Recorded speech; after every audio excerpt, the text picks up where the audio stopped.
लड़के कत्ल किए गए, उनकी फैमिली से बातचीत की मीडिया ने तो उन्होंने बताया कि साहिवाल में एक शादी हो रही थी जहां पे 3 भाई मौजूद थे, इमरान, अदनान और इरफान, और 2 उनके दामाद भी मौजूद थे इसी फैमिली के, हसन, जहांगीर और नज़ीर। वो ये बताते हैं कि 7 बंदों को उठाया गया साहिवाल में शादी से। ख़वातीन के जेवर और उनके जो पैसे थे, नकदी वगैरह, वो भी छीन लिए गए। ख़वातीन को बाथरूमों में बंद कर दिया गया और इनको उठाकर सीटीडी या पुलिस ले गई। वो कहते जी हम फौरी तौर पे पुलिस के पास पहुंचे लाहौर में। पुलिस ने बताया कि सुबह आपको रिजल्ट दिया जाएगा।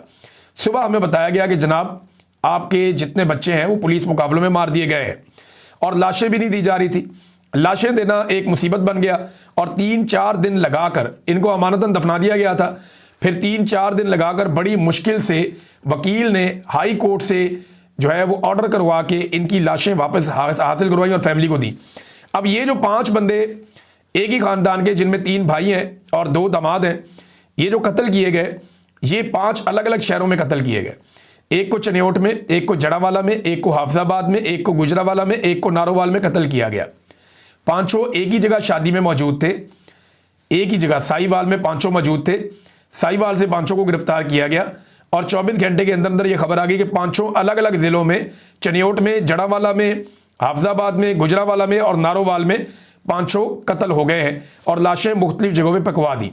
जो FIR की गई 5 की, वो इस तरह की गई कि नाके पे पुलिस खड़ी थी, ये जनाब वहां से आ रहे थे, पुलिस ने इनको रोका, इन्होंने फायरिंग कर दी, अपने ही साथियों की फायरिंग से 1 मारा गया और 2 भाग गए। ये सारी FIR इसी तरह की है। आफ्ताब अहमद बाजवा साहब इनके एडवोकेट हैं। वो ये क्लेम करते हैं कि हमने इनके 5 बंदों के ID कार्ड्स को चेक करवाया पुलिस के रिकॉर्ड में, इनके ऊपर किसी किस्म के डकैती के, कत्ल के या कोई इस तरह के संगीन इल्जामात मौजूद नहीं है।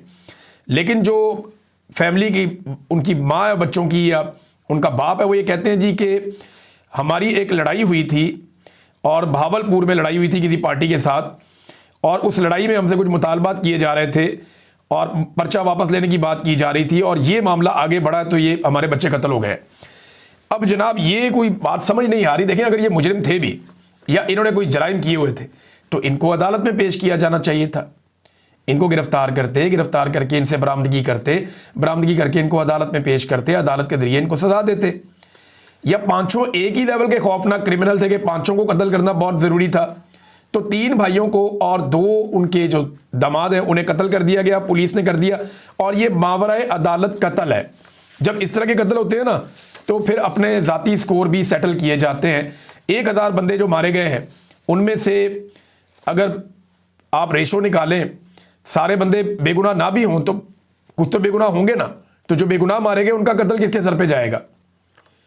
तो जो अदालत इंसाफ देती है ना, अदालत के अंदर एक बड़ी ज़बरदस्त सोच होती है कि बेगुनाह को सज़ा नहीं होनी चाहिए, चाहे गुनाहगार बच जाए। यहाँ पे गुनाहगारों को मारने के चक्कर में अगर बेगुनाह मारे जा रहे हैं तो फिर क्या होगा? 5 लोगों का क्या जुर्म एक जैसा हो सकता है? और एक ही जगह से पकड़ के 5 मुख्तलिफ शहरों में उनका जनाब कत्ल डाल दिया कि जनाब इस तरह के वाक़े में सारे मारे गए हैं। तो नाज़रीन, ये इस वक्त पंजाब के अंदर हरकतें की जा रही हैं।